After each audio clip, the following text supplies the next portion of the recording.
Hi West County Youth and anyone else who's watching. I'm Paula, and today I'm going to be talking about the first two verses in Romans chapter 12. So if you want to follow along. If there was like a name for this little devotional, it'd probably be Trusting and Obeying.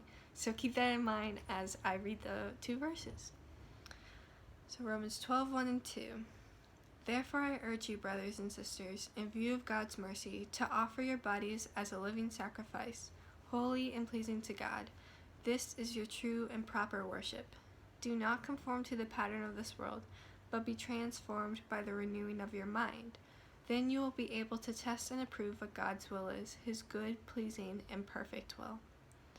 So when you first read this, at least for me, trusting and obeying aren't the first things that pop into my mind when I think about this verse.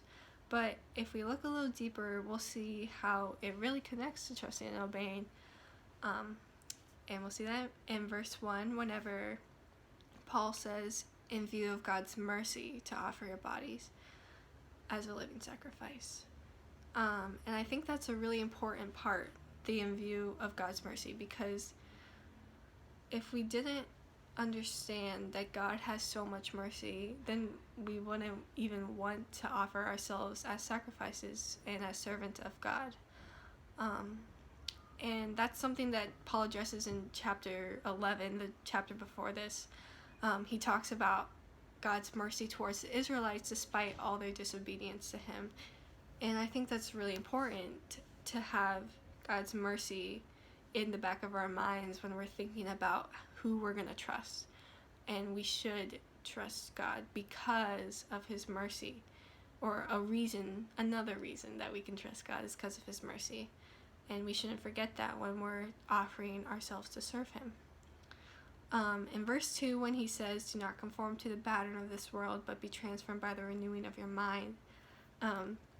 That's a big thing too, because being transformed by the renewing of your mind and not conforming to the pattern of this world is pretty hard. Even if it's just little things, it doesn't have to be like huge things that you're conforming to. But the world is a very big place with a lot of different ideas that are easy to like agree with. And not conforming and not living for the world or living for worldly things is something that not a lot of people like think about.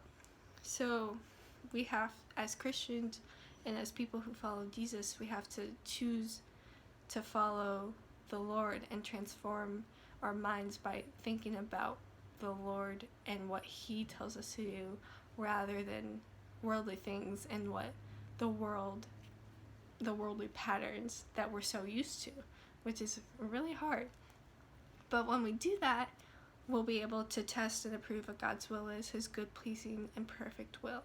So that helps us obey and be able to trust in God's will, which is something really important when you're going through life as a Christian.